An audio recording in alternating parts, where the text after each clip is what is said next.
So the other day I was doom scrolling on TikTok and I saw a group of guys talking about dead archetypes in the NFL. Mostly talk about these big bruising running backs that just run you over. Only one left is like Derrick Henry, so on and so forth. So it's like, how many dead archetypes in the NBA can we name? NBA's been around since the 40s. The game is ever evolving.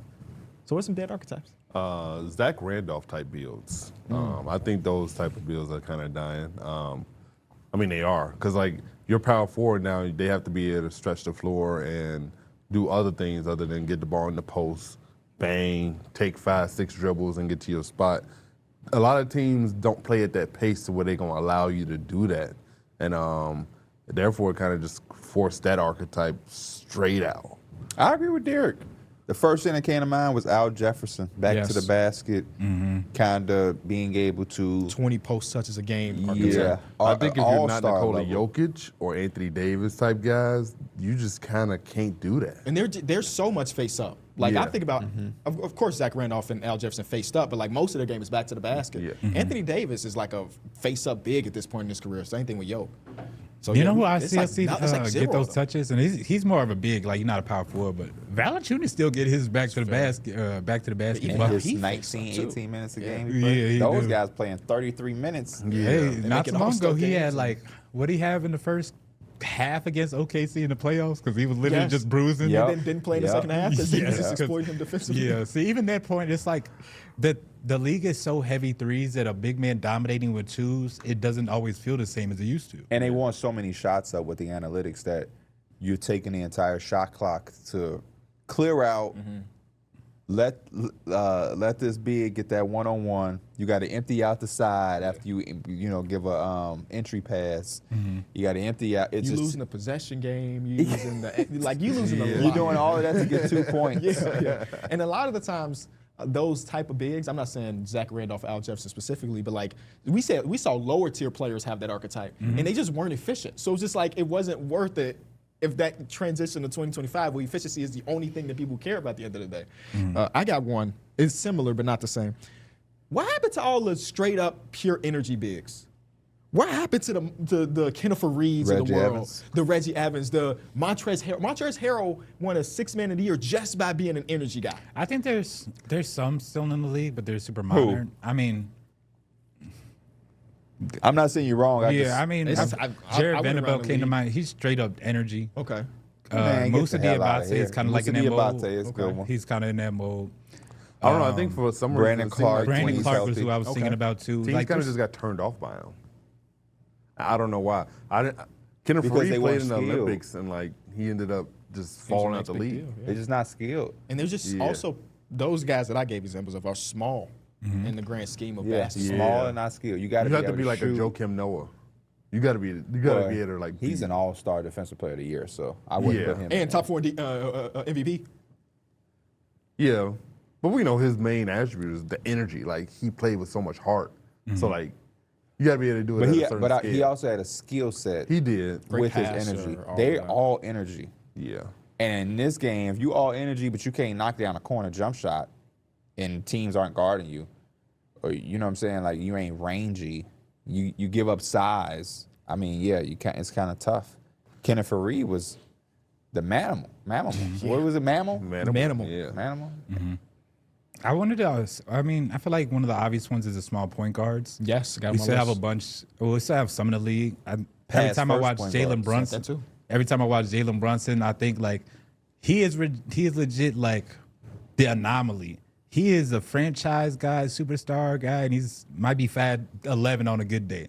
You just really don't see that. A lot of these smaller guards, they can't. If you're not putting up to 25 plus, you're getting picked on. Yeah. You know, The average size of a point guard in 2026 is 6'3.5". The average size for a point guard in 2010 was 6'1". So even though that's 2.5 inches, 2.5 inches is a lot. You know what I'm saying? When it comes to the averages, and a guy like Yuki Kawamura, he counts, and he's my height. So it's like the average of a starting point guard is probably even higher than that. It's 6'4", 6. All of the guards that we love, except for Jalen Brunson, you're like, oh man, Tyrese Halliburton, big guard. Oh, Kay Cunningham, big guard. Yeah. You know. So many big guards. They're like, Luka, oh, Anthony Edwards, Shea. you're a point guard now. Shea, Luka Doncic, and Well, small point teams guard. now every team wants versatility, and like to be able to have a big point guard that can guard multiple positions without being a liability is something that a lot of teams value. And it's kind of like it's hard for small point guards. You're fighting an uphill battle, man. Teams aren't just gonna give you the keys to the franchise no more, even if you were a high pick. It'll turn. It'll turn. I think it It's goes gonna back be to a lot harder. to the efficiency thing too. It's hard to be efficient as a small point guard. It is. I mean, people talk about how Fred shooting splits, by himself because you're just not scoring amongst the trees. You're trying to get it in the mid range. You're trying to shoot, a lot of threes. So that's another thing people just look at. I think it'll come back. I think For so real? too. Mm-hmm.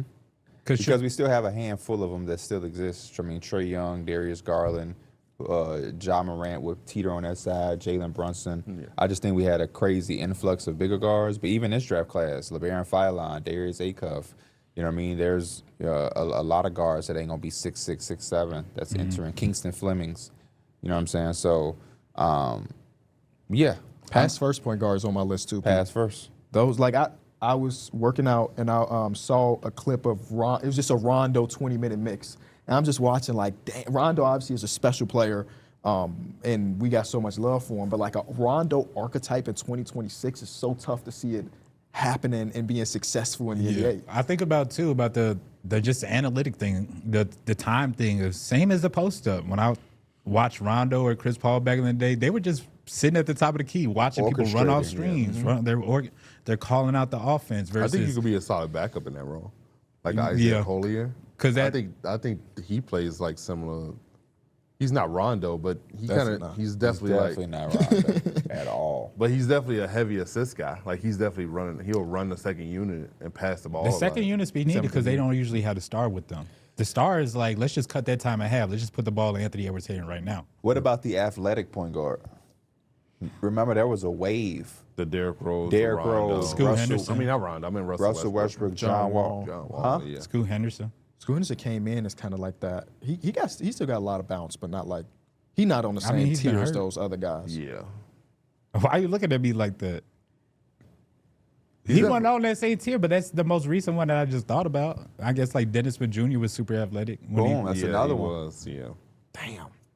Yeah, those guys are like all of the point guards that we watched today. A lot of them are low to the. I mean, K can get up there. Like they can get up there. John Morant's the only one. But he don't do it no more either. We got a 3-year period. We still got Anthony Edwards. He's not that. Donovan He's Mitchell. not he's a little bit Those are big. twos. Yeah, those are twos. Well, yeah. I mean, Donovan Mitchell. I mean, yeah, he Two. plays 2, but he plays a lot of 1 too. But yeah. When has he played one? I mean, he played a lot of 1 this year when Darius Garland was out. It's fair. No, yeah, but he's a 2. Yeah. Devin Booker played 1 He before, is. but we classify. We talking about straight up point guards: Russell Westbrook, John Wall, Derrick Rose, point guard Steve Francis, Baron Davis. Our most point athletic guards. dudes in the league are not point guards. No, Like no. Amin Thompson might play point guard, but he's not a point guard. Yeah, my prime. Thank you. The prime point I'm making.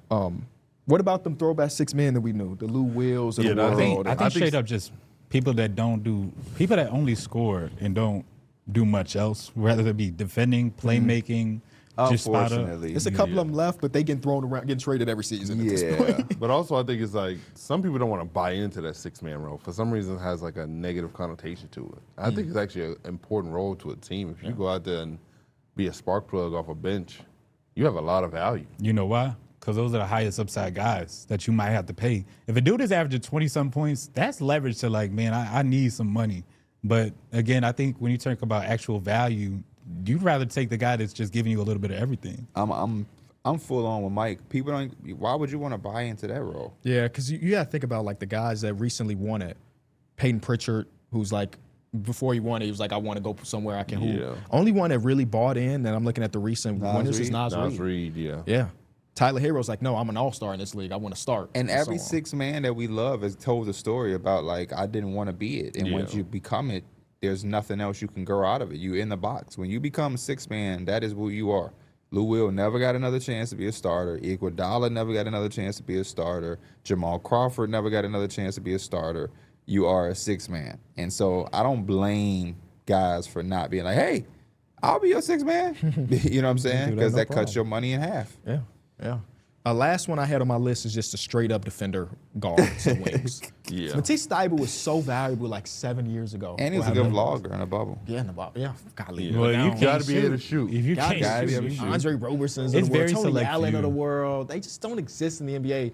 And when you do have a guy like Dyson Daniels, the only thing they talk about is that he can't shoot. There's no value to being a great defender if you can't shoot. Hit subscribe for more news, highlights, and analysis from the NBA on NBC.